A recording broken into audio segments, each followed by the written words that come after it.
গরিব ছেলে আর কোটিপতির মেয়ের প্রেমের গল্প।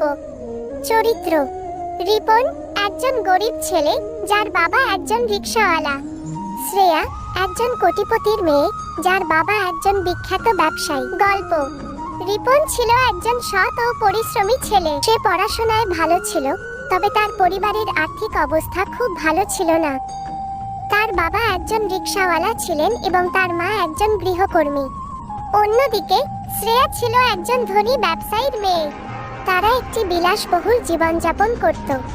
শ্রেয়া একজন দয়ালু ও সহানুভূতিশীল মেয়ে ছিল। একদিন রিপন রিকশা চালাতে গিয়ে একটা দুর্ঘটনায় পড়ে যায়।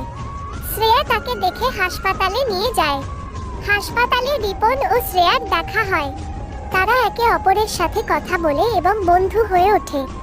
রিপন ও শ্রেয়া প্রায় দেখা করতে শুরু করে। তারা একে অপরের সাথে সময় কাটাতে পছন্দ করে। ধীরে ধীরে তাদের মধ্যে প্রেমের সম্পর্ক গড়ে ওঠে। কিন্তু তাদের প্রেমের সম্পর্ক অনেক বাধার সম্মুখীন হয়। শ্রেয়ার পরিবার রিপনকে মেনে নিতে পারে না। তারা মনে করে যে রিপন তাদের মেয়ের জন্য যথেষ্ট ভালো নয়। অন্যদিকে রিপনের মনেও অনেক দ্বিধা ছিল। সে জানতো যে সে শ্রেয়ার মতো ধনী মেয়ের জন্য যথেষ্ট ভালো নয়। কিন্তু তাদের ভালোবাসা এতটাই শক্তিশালী ছিল যে তারা সব বাধা অতিক্রম করতে সিদ্ধান্ত নেয়।